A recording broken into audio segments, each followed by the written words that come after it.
Nós estamos hoje iniciando uma nova série de mensagens. Eu estou muito animado para essa série do mês de maio.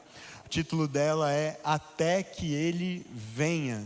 Até que Ele Venha. Nós acabamos de cantar uma música que fala a respeito disso, de que Jesus virá.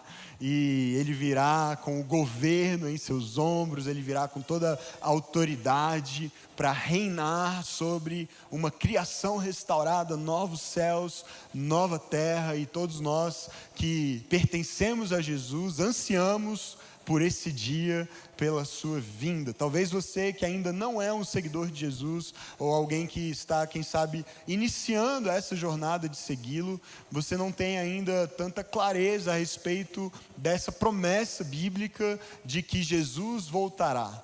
Quem sabe você pensa assim, puxa, mas eu achei que ele já tinha vindo, né? Ele vai precisar vir de novo, significa que o serviço não foi bem feito da primeira vez, né? Ficou alguma coisa incompleta por fazer. E na verdade não, na verdade Jesus veio uma primeira vez, viveu entre nós, se encarnou, viveu entre nós, nos serviu, nos amou, nos ensinou a vida no reino de Deus e morreu na cruz para pagar o preço pelos nossos pecados e ressuscitou ao terceiro dia vencendo a morte. E essa batalha já está ganha, ele é vencedor, ele já reina à destra do Pai, ele é o rei do universo, do cosmos. Mas há uma promessa de que depois de nos dar algum tempo ainda para que nós possamos nos arrepender e entender o que ele fez e o valor do seu sacrifício, possamos nos voltar para ele. Ele deseja a salvação de todas as pessoas, nos deu esse tempo para anunciar a sua primeira vinda e o que ele conquistou nela. Mas chegará um tempo em que ele vai voltar para julgar vivos e mortos, para restaurar a criação e para reinar definitivamente aqui na terra, restaurada com o seu povo. E essa é uma realidade bíblica, teológica muito ampla, muito profunda, e talvez eu te decepcione, mas nessa série nós não vamos responder todas as suas perguntas escatológicas, ok? Não será uma escola bíblica aqui aos domingos sobre a escatologia, sobre a doutrina das últimas coisas. Não é esse o propósito das nossas mensagens aqui aos domingos, porque na verdade nós queremos fazer algo um pouco diferente disso. Nós estamos dentro de um trimestre nos nossos ritmos aqui de ensino aos domingos, dedicado à disciplina do jejum. Cada trimestre na nossa igreja é dedicado a uma das práticas do caminho de Jesus. E nesse período, desde abril até junho, nós estamos nos dedicando a aprender mais sobre a prática do jejum. E não apenas aprender num aspecto cognitivo, racional, intelectual. Nós queremos efetivamente incluir o jejum como um ritmo da nossa vida como discípulos de Jesus. Uma disciplina altamente negligenciada nos nossos dias, na igreja contemporânea, mas que sempre fez parte da vida do povo de Deus ao longo da história. E nós temos aprendido desde o mês passado, com a primeira série desse trimestre, que se chamou Nem Só de Pão, que a nossa alma é faminta. Nós somos seres que têm fome e sede. E nós buscamos nos alimentar de várias maneiras em busca de uma saciedade, de uma satisfação. E ao buscarmos isso em outras fontes, nós acabamos transformando fome em mero apetite. Nós nos enchemos de coisas que não nos preenchem, porque o que realmente nos satisfaz é a presença de Deus. E nós temos aprendido que o jejum, então, é uma prática que nos conduz a essa experiência, primeiro de uma fome física, mas que aponta para uma outra fome maior e mais profunda.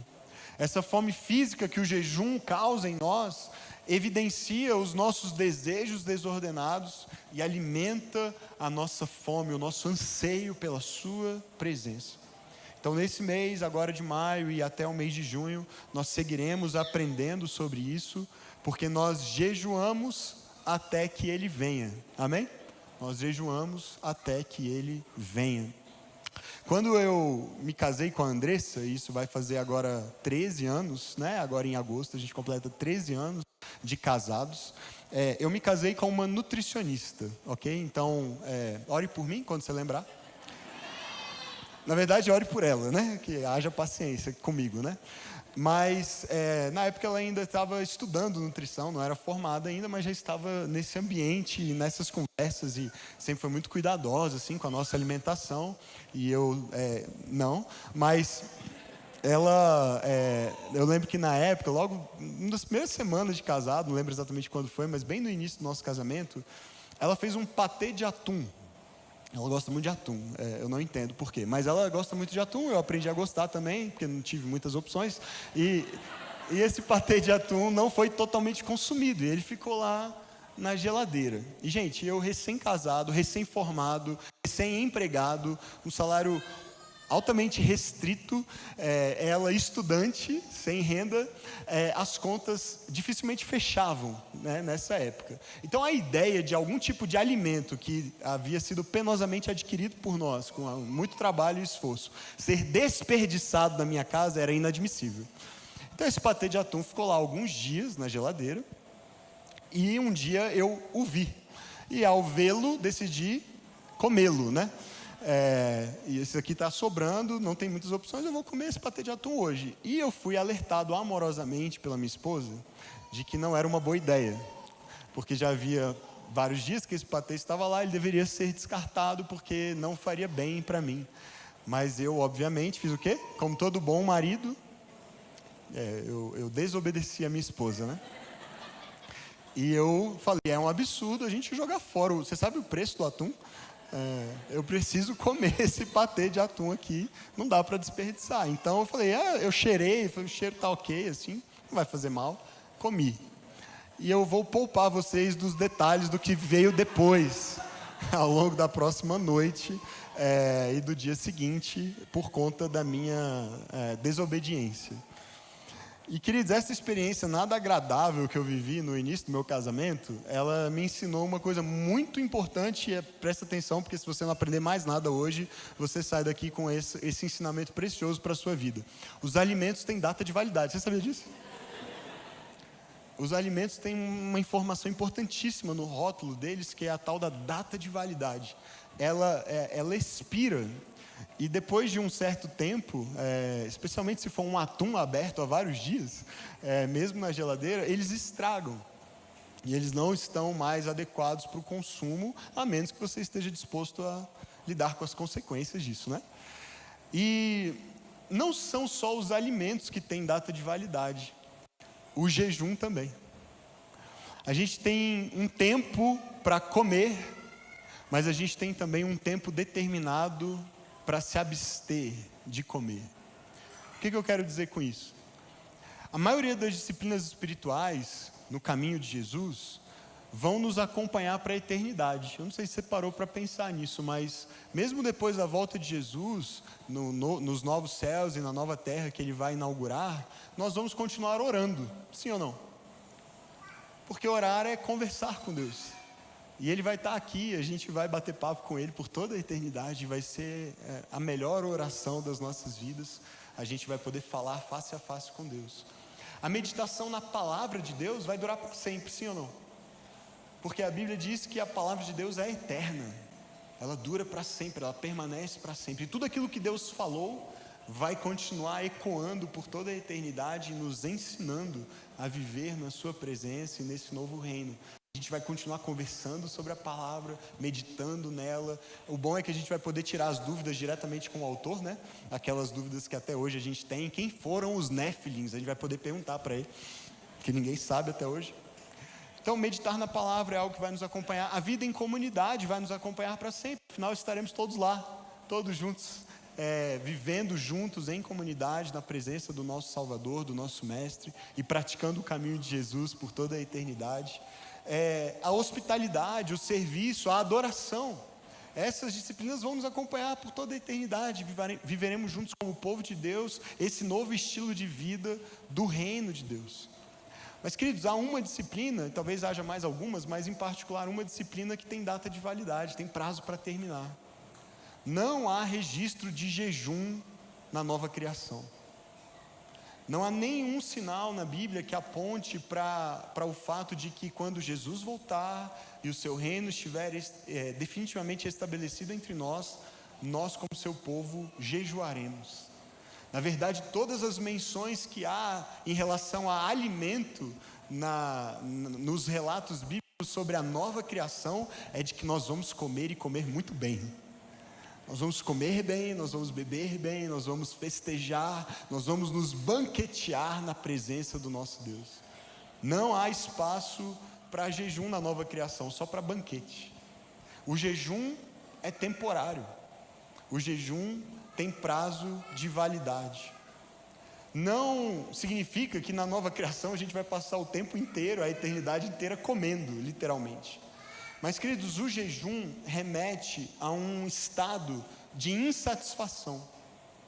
O jejum remete a luto, o jejum remete a dor, o jejum remete a sofrimento, o jejum remete a uma angústia de alma e a um inconformismo com o estado das coisas. Nós jejuamos como discípulos de Jesus porque algo está fora do lugar. Alguma coisa está fora do lugar. Nós jejuamos porque queremos aprender a resistir a desejos desordenados do nosso coração. E na eternidade esses desejos para a glória de Deus estarão reordenados, amém? Terão sido definitivamente reorganizados por Jesus. E nada mais nós ansiaremos do que a própria presença de Deus, e a teremos plenamente. Então nós resistimos hoje porque algo está fora de lugar, não só no mundo, mas dentro de nós. Nos nossos próprios corações, também o estado das coisas ao nosso redor. Nós jejuamos porque não aceitamos a injustiça e a maldade que estão estabelecidas no mundo presente.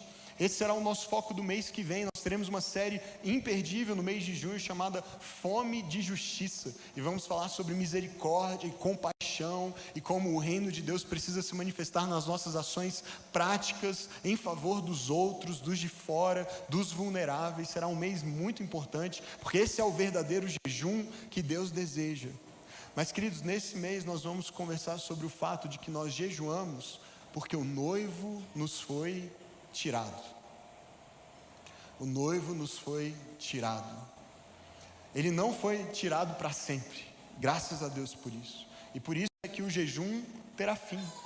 Haverá um tempo em que o noivo estará novamente aqui, e aí então nós não jejuaremos mais. Se em abril nós refletimos especialmente a partir daquela experiência da tentação de Jesus no deserto, no capítulo 4 do Evangelho de Mateus, quando Satanás tenta Jesus no sentido de transformar pedras em pães. E se você perdeu as mensagens do mês de abril, elas são um fundamento para as mensagens agora também de maio e de junho. Então eu recomendo que você vá lá no podcast ou no YouTube e assista, ouça aquelas mensagens. Mas neste mês de maio nós vamos olhar, a princípio, de início pelo menos, para o capítulo 9 do Evangelho de Mateus também, para uma outra experiência vivida por Jesus, essa aqui, numa conversa que ele teve com os discípulos de João Batista. Eu estou com muito retorno aqui para mim, se tiver como diminuir um pouquinho, vai me ajudar bastante. Obrigado. Mateus capítulo 9, se você tiver a sua Bíblia aí e puder abrir, Mateus capítulo 9, dos versos 14 a 17. Abra sua Bíblia, acompanhe comigo a leitura, Mateus capítulo 9, do verso 14 ao verso 17. Vamos partir sempre desse texto aqui no mês de maio e refletiremos sobre outras passagens também da Escritura, mas queremos começar aqui. Encontraram? O texto estará nas telas também, mas a gente sempre recomenda que você tenha o hábito de andar com a sua Bíblia, abrir a sua Bíblia, aprender a manusear a sua Bíblia, para que você tenha essa prática também durante a semana de abrir, consultar, e também enquanto estamos pregando, que você confira aí se aquilo que nós estamos ensinando está de acordo com o que a palavra de Deus nos ensina, tá bom? Diz assim o texto: Então os discípulos de João vieram perguntar-lhe: Por que nós e os fariseus jejuamos, mas os teus discípulos não jejuam? Jesus respondeu: Como podem os convidados do noivo ficar de luto enquanto o noivo está com eles? Virão dias quando o noivo lhe será tirado e então jejuarão. Ninguém põe remendo de pano novo em roupa velha, pois o remendo forçará a roupa, tornando pior o rasgo. Nem se põe vinho novo em odres velhos. Se o fizer, os odres se romperão, o vinho se derramará e os odres se estragarão. Ao contrário, põe-se vinho novo em odres novos e ambos se conservam. Nós, nesse mês, como eu já antecipei, não vamos explorar todas as perguntas e curiosidades e dúvidas que nós temos a respeito da escatologia, do fim dos tempos, do apocalipse, da volta de Jesus, dos sinais da sua vinda. Nós estamos num trimestre cujo foco é o jejum. Mas uma das razões pelas quais nós jejuamos, e talvez uma das principais, é pela nossa saudade, pela expectativa que temos de que Jesus voltará. Quando a gente pensa na volta de Jesus, ainda mais nesses dias em que há tanto conteúdo disponível, conteúdo teológico, pregações disponíveis no YouTube, na internet, é normal que a gente tenha várias perguntas e muitas curiosidades acerca de cada uma delas. Então, quando a gente pensa na volta de Jesus, algumas das perguntas que a gente naturalmente faz é, primeiro, quando vai ser? Quando será que ele vai voltar? E essa é uma pergunta que a gente se faz há bastante tempo. Pode passar, Samuel, por favor? A gente fica muitas vezes empacado nesse ponto, nessa pergunta, quando vai ser? E muitas pessoas fazem suposições. Talvez você já tenha ouvido falar de previsões, de profecias. Jesus vai voltar em tal data, ele vai voltar quando tal coisa acontecer, ele vai voltar nessa época, e será que já está perto, será que ainda demora? A gente fica tentando especular, adivinhar, prever quando. E é interessante que a gente se pergunta muito a respeito de quando vai ser, mas veja bem, essa pergunta Jesus já respondeu. Sabia disso? Jesus já respondeu. Quer saber quando vai ser? Está aqui, Mateus capítulo 24, a partir do verso 36. Quanto ao dia e a hora, quando vai ser? Ninguém sabe. Olha que maravilha. O próprio Jesus disse, ninguém sabe. Aí a gente fica assim, não, mas eu sei. Não, mas o fulano sabe. Não, mas o ciclano falou. Não, mas tal pessoa disse. Percebe a incoerência?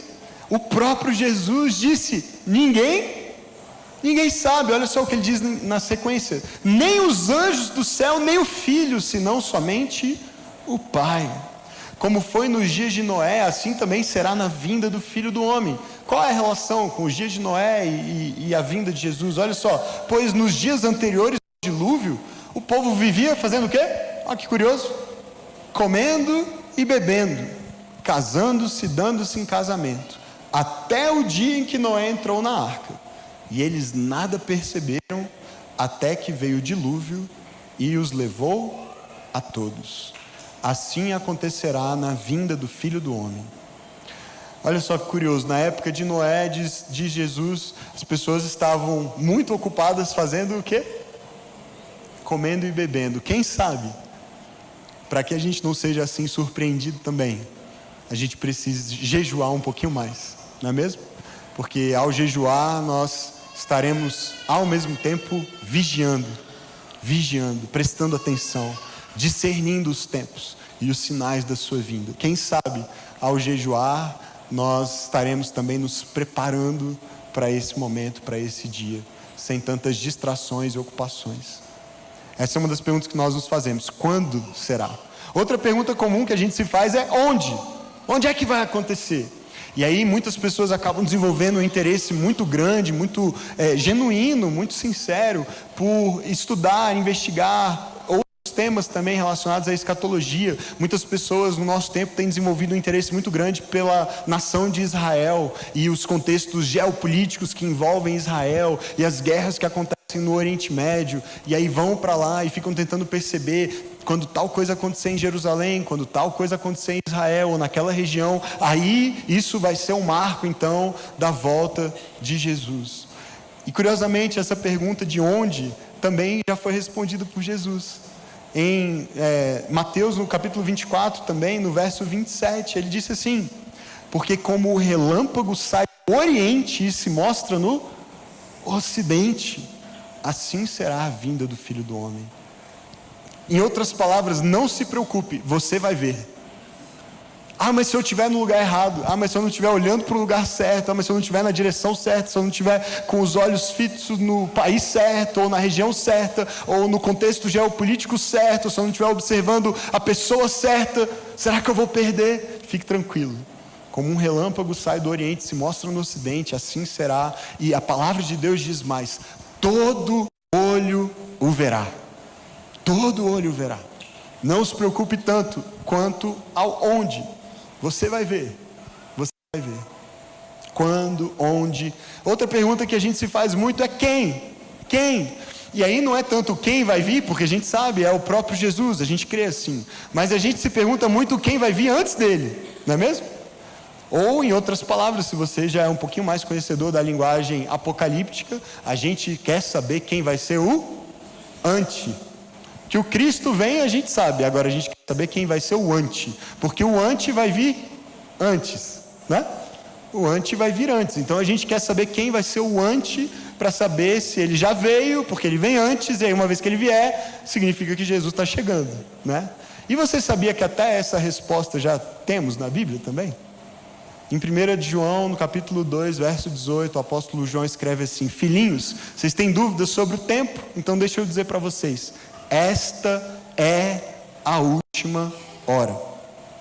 Como vocês ouviram que o anticristo vem, assim muitos anticristos já têm surgido. Por isso, sabemos que esta é a última hora. Pastor, isso que você está dizendo significa então que não haverá um anticristo específico que virá? Essa é uma outra conversa, e como eu disse, essa série não serve para satisfazer todas as suas curiosidades, e nem as minhas também, porque eu tenho muito mais perguntas do que respostas sobre esse assunto. O ponto aqui que João está destacando é: há um espírito do anticristo em ação no mundo, e vários anticristos, vários que se opõem a Cristo já têm sido levantados, desde o primeiro século, desde os dias de João, desde após a morte e ressurreição e ascensão de Jesus. Nós estamos vivendo os últimos dias, nós estamos na última hora, e há um espírito do anticristo em ação, usando diferentes pessoas, diferentes líderes, diferentes sistemas, diferentes práticas mundanas, malignas, para manter as pessoas cegas, escravizadas, distantes de Deus, distantes da sua palavra, distantes da sua vontade. E o mais importante do que a gente ter a satisfação das nossas curiosidades, que nem a própria Escritura revelou para nós, mais importante do que fazer perguntas, e veja bem, eu quero deixar claro que são legítimas, ok? Não é que não devamos fazer essas perguntas, não é que nós não possamos estudar esse tema. Aliás, encorajo você que estude, que se aprofunde. É um desejo meu também continuar estudando, me aprofundando na questão da escatologia. Eu sei que o pastor Alex ama esse tema, você pode bater muitos papos com ele, ele vai pregar nessa série, está empolgadíssimo, eu tenho certeza, né? Mas, queridos, eu quero dizer o seguinte, que às vezes a gente se perde tanto nessas perguntas, que são importantes, mas não são a mais importante. E a gente se esquece da pergunta mais importante. Penso eu que a pergunta mais importante parte já de um pressuposto. O pressuposto qual é? Ele vai vir. Amém? Ele vai vir. A gente não sabe o dia, a hora, as condições exatas. A palavra de Deus aponta para sinais, mas esses sinais têm se cumprido desde que ele subiu aos céus. E a gente não tem os detalhes de onde vai ser, como vai ser, quem vem antes do que ele, quem é o anticristo. Essas respostas nós não temos. Mas sabe uma pergunta que talvez seja mais importante que todas essas? Como a certeza da sua vinda futura reorienta minha maneira de viver o presente? Já que ele vem, já que é certo que ele virá, e ele prometeu que não irá demorar, como é que essa certeza muda hoje a minha vida? Não faz sentido a gente perguntar isso. Ele vai vir. Será que eu posso seguir simplesmente vivendo a vida como se ele não fosse vir? Será que eu posso simplesmente viver a vida como se tudo o que houvesse fosse o aqui e o agora? Como se ele não fosse cumprir a sua promessa de voltar e restaurar tudo e mudar tudo, fazer tudo novo? O texto que nós lemos, queridos, aponta para isso. Preste atenção, uma nova realidade pede por um novo estilo de vida. A gente vai entrar um pouco mais no texto que fala desse remendo novo em roupa velha, desse vinho novo em odres velhos. Jesus veio para estabelecer uma nova realidade, a realidade do reino de Deus, mas muitas vezes, mesmo crendo nele, nós seguimos insistindo em viver um estilo de vida antigo, que não combina mais, que não cabe mais na nova realidade que ele inaugurou com a sua primeira vinda, muito menos naquilo que ele fará com a sua segunda. Nós precisamos aprender isso. Essa nova realidade é a realidade do reino de Deus, que já está entre nós. A gente já citou isso em outras mensagens anteriores, mas Mateus, no capítulo 4, verso 17, nos revela a primeira pregação de Jesus, quando iniciou o seu ministério, e ele começa o seu ministério dizendo o seguinte: arrependam-se, pois o reino dos céus está próximo. E a gente fica tão preocupado tentando interpretar esse próximo em termos temporais, que a gente se esquece de interpretá-lo em termos espaciais. O que eu quero dizer com isso? A gente fica tentando adivinhar a data, o tempo, quando é que o reino dos céus, já que ele está próximo, quando é que ele vai finalmente chegar. A gente se esquece do fato de que ele já chegou. Ele não chegou na sua plenitude, mas ele já está disponível, acessível a todos nós. Ele está perto, ele está próximo. Era isso que Jesus estava dizendo. Não era, olha, eu vim pela primeira vez e arrependam-se, porque daqui a alguns milhares de anos eu vou voltar e vocês vão precisar estar prontos, então arrependam-se agora. Não era disso que ele estava falando principalmente. O que ele estava dizendo é: eu estou aqui, o rei está aqui, e o reino está sendo disponibilizado a todo aquele que crê, e a partir de agora a sua vida pode ser totalmente transformada, desde agora e para sempre, por toda a eternidade. O reino está próximo. E se o reino chegou, se o reino está disponível, se ele já é uma realidade presente, embora ainda não plenamente presente entre nós, isso é extraordinário, você concorda? Isso é extraordinário, isso muda tudo, porque é o início de uma nova era, um novo tempo na história do cosmos. O reino chegou, e chegou para todos os que crerem nessa boa notícia, que com a sua vida, morte, ressurreição e ascensão, Jesus abriu um novo caminho para que todo aquele que crê entre na vida de Deus, na vida eterna, que é uma vida de uma nova natureza, de uma nova qualidade, não apenas de uma nova duração, sem fim, sem prazo de validade, mas é um novo tipo de vida. É a vida espiritual, é a vida no Espírito, é a vida de Deus. E essa vida é diferente, completamente diferente da vida anterior que vivíamos. A mensagem de Jesus aponta para uma nova maneira de ser humano e participar do seu reino. Se você tem dúvida do que isso significa, medite no Sermão do Monte. Abra lá o Sermão do Monte, Mateus capítulo 5, 6 e 7. Comece a entender, a internalizar na sua alma, na sua vida, o que significa pertencer a esse novo reino. Leia as bem-aventuranças. É uma vida radicalmente diferente da vida normal que nós vivemos neste mundo. Jesus veio inaugurar isso e dizer: você quer ser feliz? Seja um pacificador. Você quer ser bem-aventurado? Seja manso. Você vai herdar a terra se você for alguém manso. Queridos, isso é revolucionário. Isso é radicalmente diferente da maneira como o nosso mundo funciona tipicamente. E Jesus veio inaugurar essa nova vida, a vida no reino. São felizes aqueles que são perseguidos por causa da justiça, perseguidos pelo meu nome. É uma vida de natureza completamente nova, concorda? Então leia o Sermão do Monte, leia as bem-aventuranças, medite no fruto do Espírito, leia os evangelhos, veja as histórias de cura, de libertação, de multiplicação de pães e peixes, provisão de alimento, um mundo de escassez, e você começa a entender: tem alguma coisa nova que aconteceu, tem uma nova realidade, um novo mundo que se abriu, um novo horizonte disponível para ser não apenas enxergado, mas vivido, provado, experimentado por todo aquele que deposita a sua fé em Jesus. Agora temos perdão dos pecados disponível, temos vida em comunidade disponível, temos o enchimento do Espírito disponível, temos a presença de Deus em nós disponível. Então não há espaço para dúvidas, queridos. Deus está entre nós, o reino chegou, tudo pode ser diferente na nossa vida a partir de agora, amém? Não há dúvidas quanto a isso. E é por isso, queridos, que Jesus se volta para os seus discípulos, para os discípulos de João Batista, que vem questioná-lo. Vem cá, Jesus, deixa a gente tirar uma dúvida. Os discípulos de João, nós jejuamos. Os fariseus, que são cumpridores exemplares da lei de Moisés, eles também jejuam. Por que os seus discípulos não jejuam? O Senhor veio abolir o jejum? Será que o jejum é uma prática ultrapassada? Do tipo, vocês ouviram o que foi dito, né? Eu, porém, vos digo? Será que é desse tipo de coisa que funcionou por um tempo, mas não é para os nossos dias, com a tua vinda? Será que nós também devemos parar de jejuar? Repare que a pergunta é legítima. Eles olham para a vida dos discípulos e não os veem jejuando, e perguntam isso: por que nós jejuamos, mas os teus discípulos não? E a conversa de Jesus vai nessa direção de dizer assim: o noivo está aqui. O noivo está aqui. Não faz sentido jejuar. O Messias havia chegado, a sua chegada era como a de um noivo na festa de casamento. E isso não combina com jejum, concorda? Porque quando a gente vai para uma festa de casamento, o que a gente faz? A gente come, a gente festeja, a gente tem banquete, a gente come bem. Há alegria, e alegria e jejum não se misturam tão bem.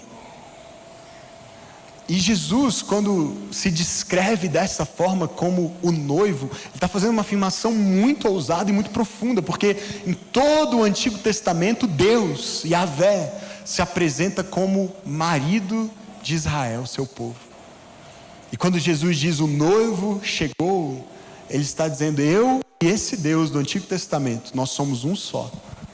E assim como ele é um marido de Israel, eu sou o noivo do meu Israel, da minha igreja, e eu estou aqui, e por isso não faz sentido jejuar. Você pode olhar textos como Isaías 62, Jeremias 2 e 3, Ezequiel 16, 8, Oséias 2, 19, várias passagens dos profetas usam essa linguagem do marido para falar a respeito da relação de Deus com Israel. E quando Jesus chega e se chama de noivo, ele está fazendo essa afirmação: eu sou aquele por quem vocês sempre esperaram, e enquanto eu estiver aqui, não faz sentido jejuar. O pastor John Piper diz assim: o noivo de uma aliança de amor com Israel, aliás, Deus, o noivo de uma aliança de amor com Israel, havia chegado, e não faz sentido jejuar na presença desse noivo. E é por isso então que Jesus, no verso 15, faz essa pergunta para eles. A pergunta é: como podem os convidados do noivo ficar de luto enquanto o noivo está com eles? Isso era tão maravilhoso, queridos. O próprio Deus no meio do seu povo, depois de séculos de espera pelo cumprimento dessa promessa.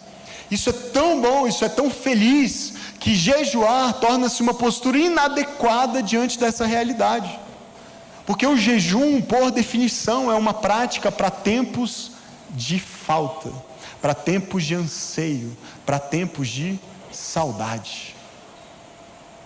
De novo o pastor John Piper, ele diz: a ausência do jejum no grupo dos discípulos era um testemunho da presença de Deus no meio deles. Veja, a ausência do jejum aponta para a presença de Deus no meio deles. Deus estava lá, Jesus estava lá em carne, e a história da Bíblia inteira aponta para isso, para o anseio de Deus de habitar no meio do seu povo. E quando Jesus chega e se encarna e se revela como um Messias tão aguardado por eles, não faz sentido agora jejuar.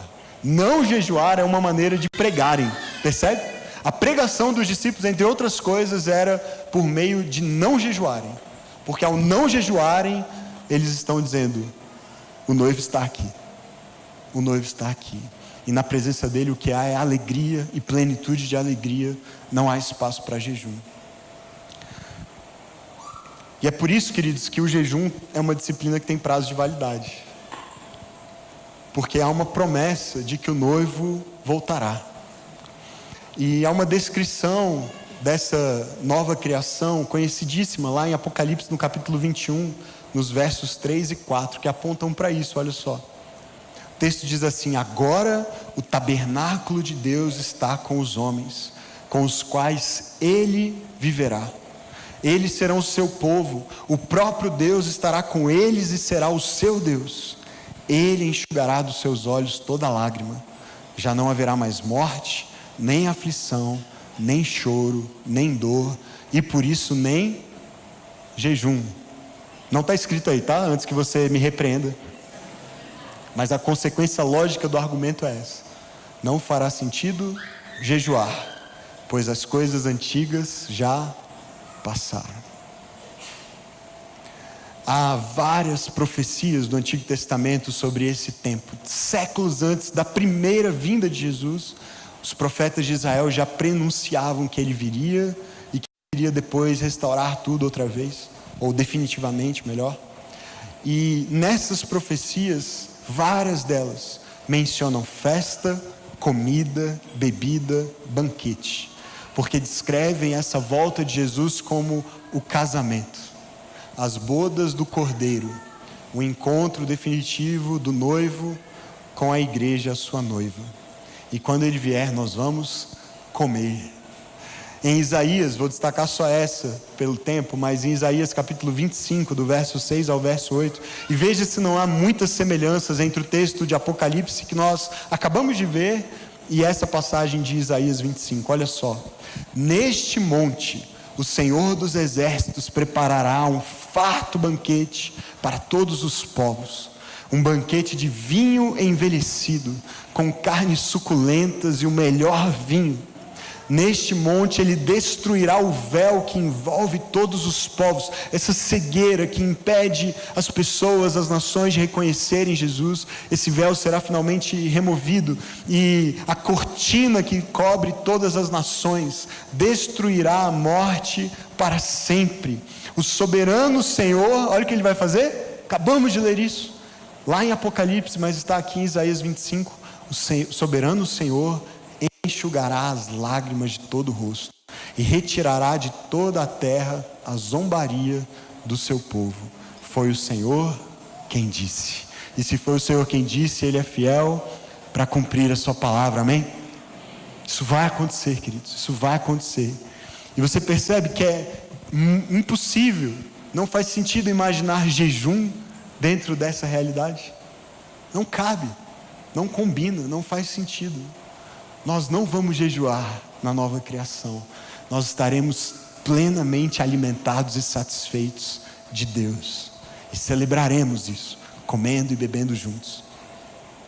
Mas a questão é a seguinte: no verso 15 ainda, Jesus, depois de dizer, olha, o noivo está aqui, é por isso que eles não jejuam, ele também faz um alerta.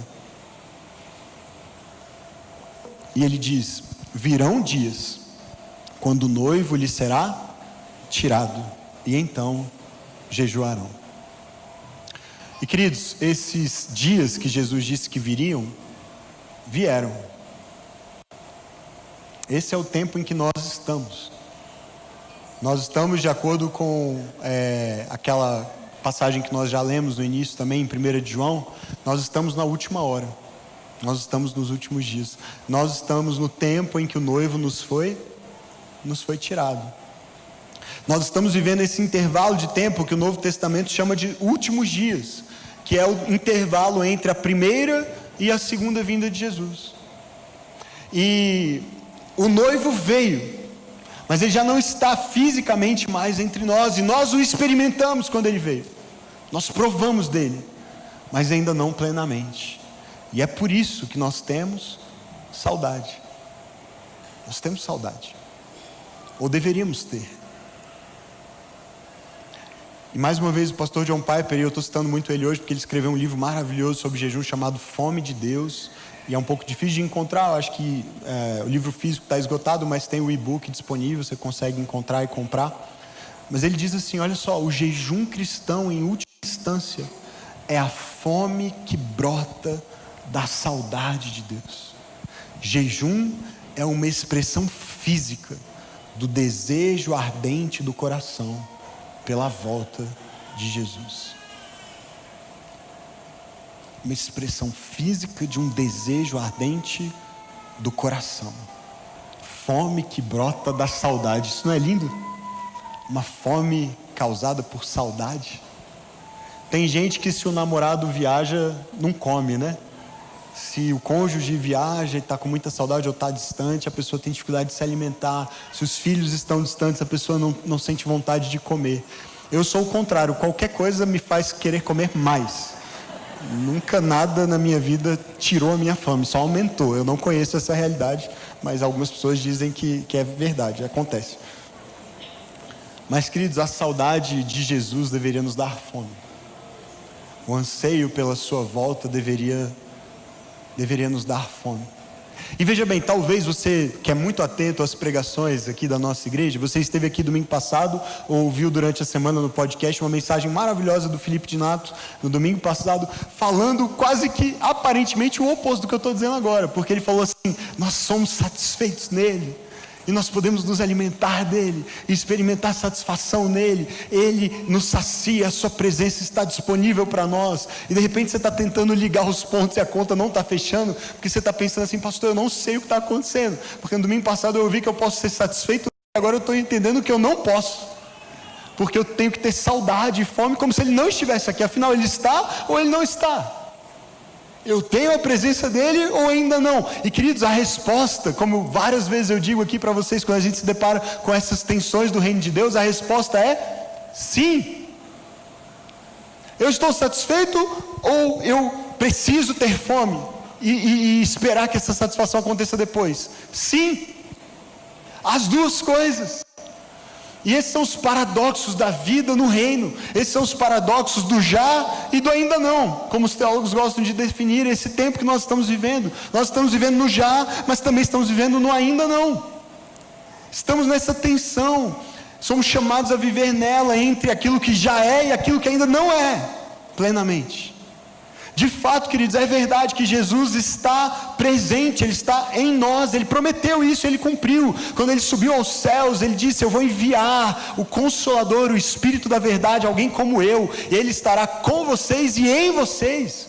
E Ele chegou a dizer: é melhor para vocês que eu vá, vocês terão o Espírito. E o Espírito veio, em Pentecostes Ele foi derramado, e nós que cremos em Jesus já o recebemos, amém? Você tem o Espírito Santo? Você crê nisso? E Ele vive em nós, é Jesus em nós, é a presença de Deus em nós. Nós desfrutamos isso, mas misteriosamente, diz por exemplo o apóstolo Paulo em 2 Coríntios capítulo 5 verso 8: temos pois confiança e preferimos estar ausentes do corpo e habitar com o Senhor. Como é que resolve isso?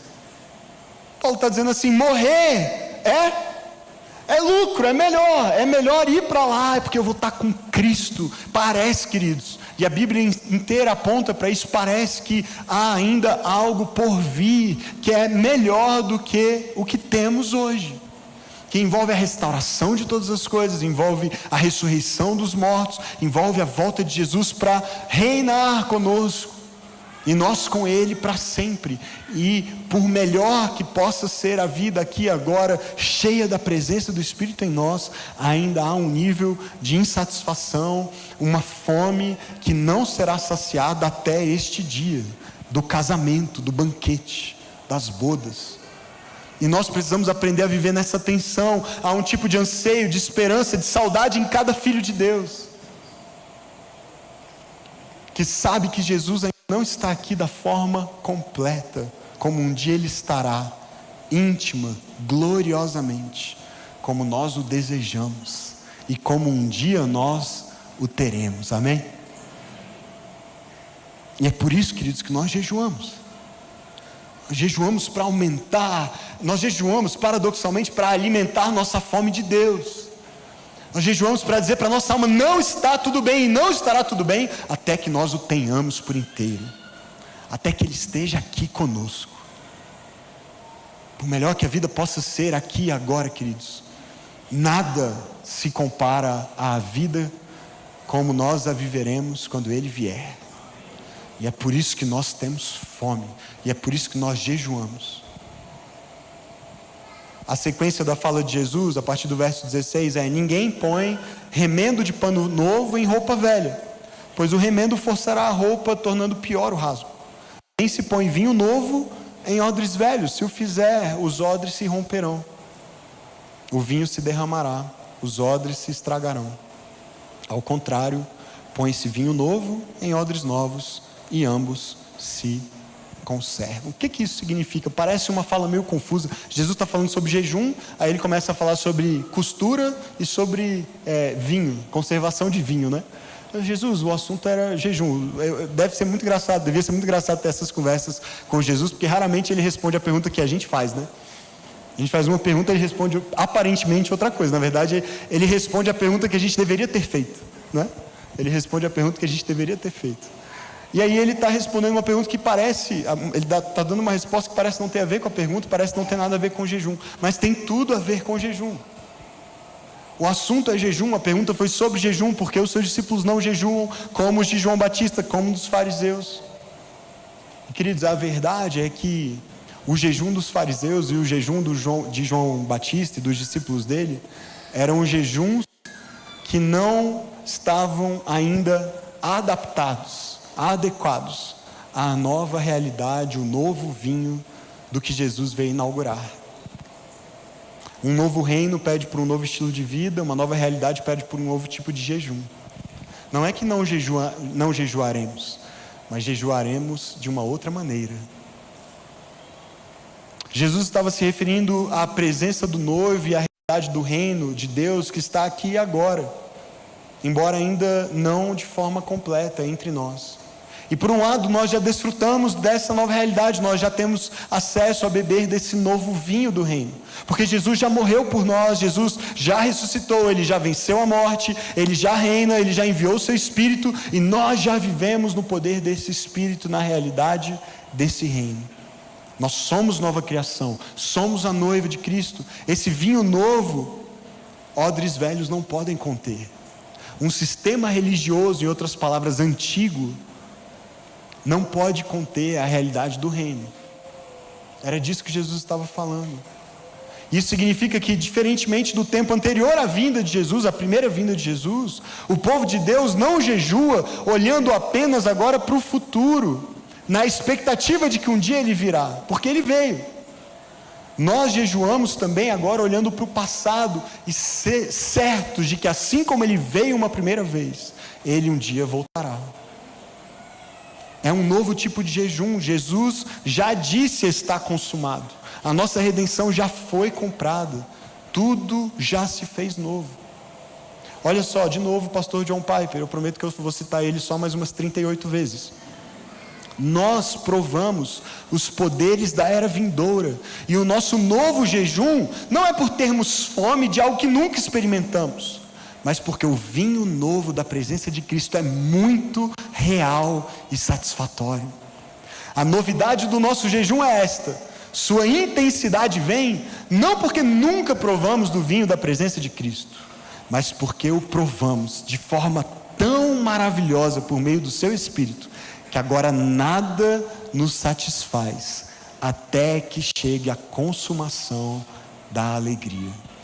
Precisamos ter tudo o que Ele prometeu, e agora mesmo, tanto quanto for possível. Percebe a diferença? É um novo jejum, porque algo novo aconteceu, porque algo novo nos foi dado, nos foi oferecido, e nós já provamos. E quando você prova comida boa, queridos, fica difícil voltar para ruim depois, né? Quando você prova um vinho bom, é difícil tomar eu ia falar o nome de um, mas eu não vou, né? Porque eu posso ser processado, sei lá. E eu nem tomo vinho, mas, enfim, é outro assunto. Quando você prova um vinho bom, você quer provar mais daquele vinho bom, você não quer voltar para o vinho ruim. Quando você come uma comida muito boa, é difícil voltar para a anterior. E é disso que se trata o nosso jejum hoje. Nós já provamos dele.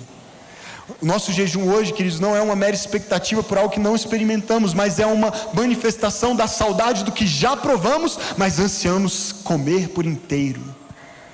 Então há um elemento de novo paradoxal que descreve não apenas, e veja, se você está atento, eu espero que você já tenha percebido que essa não é uma mensagem somente sobre jejum, ok? Porque isso perpassa a nossa vida por inteiro.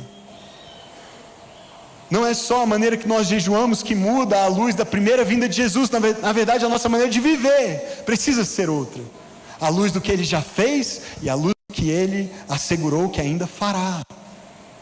Nós vivemos nesse meio de caminho entre o já e o ainda não, e já podemos experimentar satisfação e plenitude de vida nele por meio do Espírito, participando do reino que já está entre nós, e ao mesmo tempo ainda não experimentamos essa satisfação por inteiro. E aí isso precisa gerar em nós um tipo de descontentamento. Talvez você diga, pastor, mas a Bíblia manda eu viver contente em todas as situações. Mas queridos, e talvez esse não seja o melhor termo, é só o melhor que eu consegui pensar, mas eu acho que há um tipo de descontentamento que é bom, um descontentamento santo, um descontentamento por aquilo que Jesus prometeu que nos dará, mas que a gente ainda não desfruta plenamente. E esse descontentamento, queridos, com o estado das coisas, deve nos levar a clamar, deve nos levar a orar, deve nos levar a jejuar, deve nos levar a ansiar, até que Ele venha. Qual era o clamor da igreja primitiva? E veja, esses textos que estão no nosso Novo Testamento, são textos todos do primeiro século. Então faça as contas.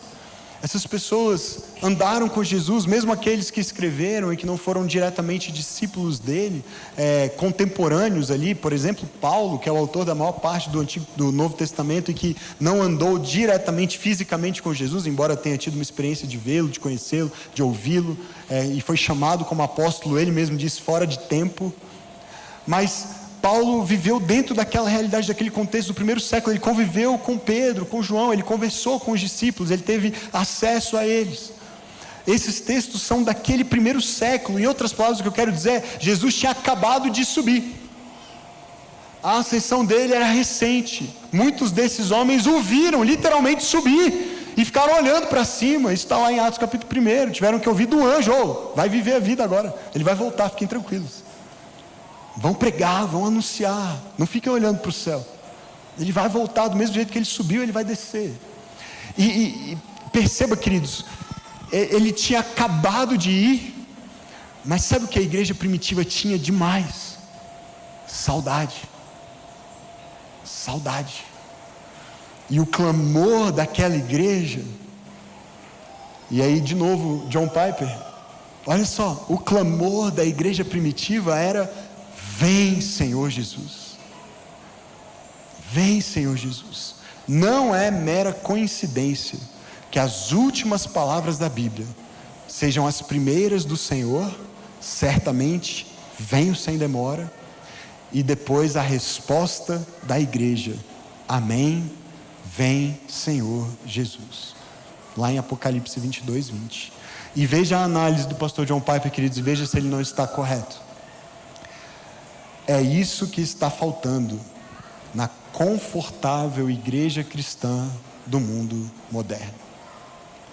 Onde está esse tipo de anseio e desejo pela consumação do reino? Não é de se surpreender então que a questão do jejum, a pergunta sobre o jejum pela vinda do noivo, seja raramente feita. Talvez até você diga assim: eu nunca tinha ouvido falar que jejum tem a ver com saudade. E isso é um sintoma, queridos, do estado das coisas, não só no mundo, na igreja e nos nossos corações. Nós desenvolvemos um tipo de cristianismo bem adaptado ao mundo contemporâneo. Um cristianismo, e olha a minha hipocrisia agora, com ar-condicionado, transmissão online, cadeiras acolchoadas, e quase nem faz tanta falta pensar assim que Jesus precisa mesmo voltar, porque a vida foi ficando boa para alguns de nós. Bons empregos, bons salários, boas casas, bons carros, boa comida, boas viagens, bons filhos, bons casamentos. Alguns não tão bons assim, mas quando as coisas estão bem, quando as coisas estão mais ou menos sob o nosso controle, por que pensar que Ele precisa voltar? A gente aprendeu a administrar a nossa vida aqui e agora. E de repente até a ideia de que Ele um dia vai voltar vai ficando uma coisa meio mística, assim, meio esotérica quase. Um negócio meio esquisito, a gente é muito racional para pensar nisso. E será mesmo que Ele vai? Faz tempo que Ele falou que vinha, não veio ainda. É porque a gente aprendeu a administrar a situação sem Ele. E isso é triste. Veja que o autor de Apocalipse é João, o mesmo João que registrou as palavras de Jesus no seu evangelho, o evangelho segundo João, de que ele não nos deixaria sozinhos. Jesus prometeu que enviaria o Espírito, enviaria o Consolador. Mas ainda assim, queridos, quando ele voltar e a nova criação estiver completada, aí sim nós teremos o que tanto almejamos, e nada se compara a essa esperança. É o que João descreve quando ele tem a visão do Apocalipse. Ele diz: vai ser tudo diferente, tudo finalmente novo, transformado, sem choro, sem dor. E Ele fará a sua tenda, o seu tabernáculo aqui com a gente. E talvez a falta desse clamor, e consequentemente a falta desse jejum, por nossa parte, ansiando pela volta de Jesus, sinalize um problema mais profundo do que a mera falta do jejum. Porque às vezes a gente ainda está perdido em discussões assim: mas eu preciso mesmo jejuar? Tem um mandamento na Bíblia que diz: jejuarás. Não está lá na lista dos 10. É indispensável, é necessário? Não é a boa pergunta, não é a melhor pergunta a se fazer. A pergunta é: eu tenho opção? Dá para viver de outro jeito, sem ansiar por Ele, sem ter fome dEle? Porque se eu aprendi a viver assim, tem um problema comigo. E o jejum é um meio, não é a resposta. A resposta sempre foi Cristo.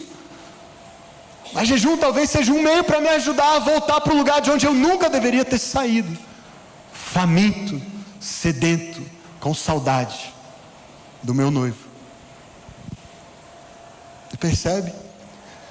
Repare essa antítese. Se a falta de jejum por parte dos discípulos de Jesus durante o tempo em que Ele estava com eles, é porque eles tinham a sua presença, a falta de jejum entre nós, nos nossos dias, talvez seja porque a gente nem se dá conta de que Ele não está. Talvez a ausência seja notada. Suponho, queridos, que a gente não deixa de jejuar porque a gente tem tanto do Espírito, está tão cheio do Espírito, que é como se estivesse o tempo todo vivendo já o céu na terra. De vez em quando a gente vive assim. De vez em quando Deus nos dá essa graça de ter um tipo de antecipação do céu aqui na terra. Mas eu suspeito, queridos, a partir da minha própria experiência, infelizmente, na maior parte do tempo a falta de jejum é falta de fome mesmo. É falta de saudade. Não é porque a gente tem demais, é porque a gente aprendeu a viver com muito pouco. E eu prometo que é a última vez que eu vou citar o John Piper. A ausência de jejum é indicativa do nosso conforto com a maneira como as coisas estão. Ninguém jejua para expressar seu contentamento. As pessoas somente jejuam quando estão insatisfeitas. A ausência de jejum é a medida do nosso contentamento com a ausência de Cristo. Tem uma palavrinha que geralmente não é traduzida na maioria das Bíblias, ela aparece só transliterada para o português, ou seja, com letras do nosso alfabeto, mas com a mesma estrutura e fonética original. E algumas palavras são assim na Bíblia, por exemplo, amém. Amém é uma palavra que não é traduzida, ela é só transliterada. Qualquer lugar do mundo que você for, em qualquer idioma falado, se você estiver num culto e entre cristãos, provavelmente você vai em alguns momentos identificar uma palavra familiar para você. Amém, amém. Outro caso desse é aleluia. Por onde você andar no mundo, na igreja de Jesus espalhada no mundo inteiro, talvez você vai ouvir um aleluia, ou uma variação idiomática, mas a mesma palavra, aleluia, aleluia, uma palavra que também geralmente não é traduzida. E há uma outra palavra dessa muito, muito menos popular do que amém e aleluia. E talvez eu me pergunte por quê, né? Por que ela é tão menos popular, tão menos usada nos nossos dias, pelo menos? Mas é mais uma dessas palavrinhas que parece ser tão importante que nem vale a pena traduzir. É melhor a gente só aprender o aramaico mesmo e falar como os nossos irmãos têm falado ao longo de 2000 anos de história de cristianismo em toda a terra, em todas as culturas. E é uma palavrinha chamada Maranata. Maranata. E se a gente fosse traduzir, a tradução seria: vem, Senhor. Vem, Senhor. Vem, Senhor. Isso tem sido o clamor da igreja, queridos, por mais de 2000 anos, com muita saudade do noivo. Muita saudade do noivo. Ansiando pelo dia mais aguardado da nossa vida, em que nós o veremos. E a palavra diz que nós seremos transformados, porque o veremos, e então seremos como Ele é. E nós sentaremos à mesa, e eu gosto de pensar que eu vou poder dar um abraço nele, eu espero que eu possa. E aí a gente vai comer e beber e contar as histórias e ouvir a doce voz do amado das nossas almas. E toda fome, toda sede estarão para sempre e sempre e sempre e depois saciadas. Mas enquanto esse dia não chega, queridos, o que tem que haver em nós é saudade. É saudade. Você pode fechar os seus olhos para nós orarmos?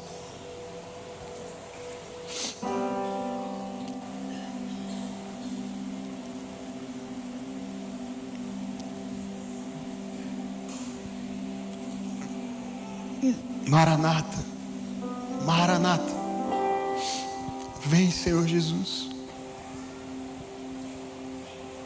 Nós não queremos pedir por mais nada hoje, nada que o Senhor fizer por nós hoje, Senhor, nenhuma cura, nenhum emprego, nenhum relacionamento, nenhuma resposta, nenhum alívio, nenhuma experiência, nenhum dinheiro, nenhum bem, nada será capaz de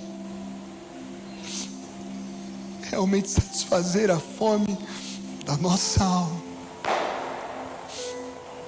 A única resposta capaz de proporcionar isso é a tua vinda.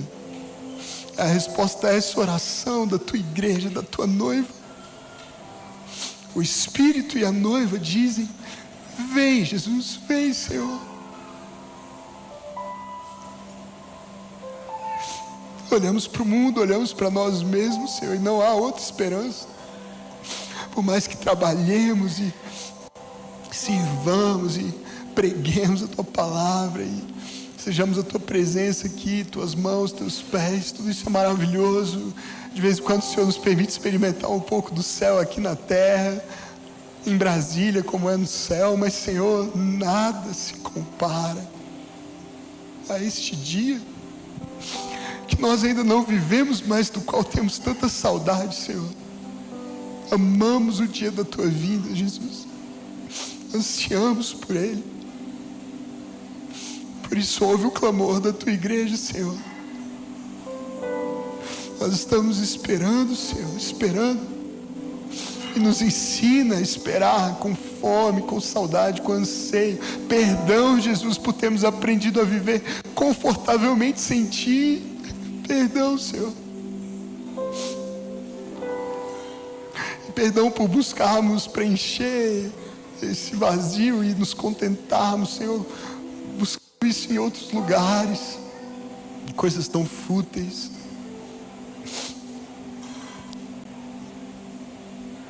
Ensina a tua igreja a orar de novo, Maranata, e não parar de orar assim até que o Senhor venha. Até que o Senhor venha. Nós cremos que o Senhor virá. Apressamos tua vinda, Jesus. Vem, Jesus, vem. E nos ensina, Pai, por meio do jejum, da oração, das práticas do caminho, a viver esse novo estilo de vida, a vida no reino, que o Senhor já inaugurou. Como é maravilhoso estarmos juntos, esperarmos juntos, para um dia banquetearmos juntos na tua presença. Abençoa o teu povo, em nome de Jesus. Amém. Amém.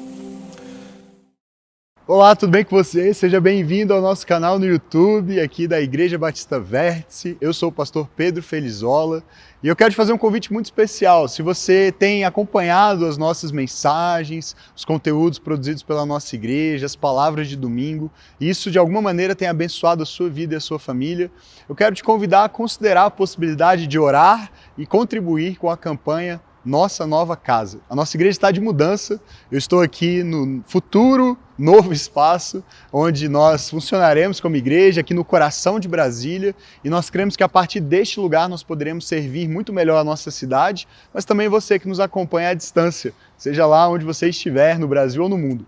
Então, primeiro, muito obrigado por nos acompanhar. Se você puder considerar a possibilidade de contribuir com essa campanha, com esse grande desafio que nós temos, não só da locação, mas da reforma desse espaço, eu quero te convidar para acessar o QR Code que vai aparecer aí na sua tela agora, ou diretamente o nosso site, igrejavertice.com/contribuir. Lá você pode adquirir uma cota para ser alguém que contribui regularmente com essa campanha, que vai durar 2 anos, ou você pode fazer uma oferta avulsa. De toda maneira, essa ajuda será muito bem-vinda e eu oro para que o Senhor te abençoe, para que as nossas palavras, mensagens continuem fazendo diferença na sua vida e também na sua comunidade local. Muito obrigado, que o Senhor te abençoe.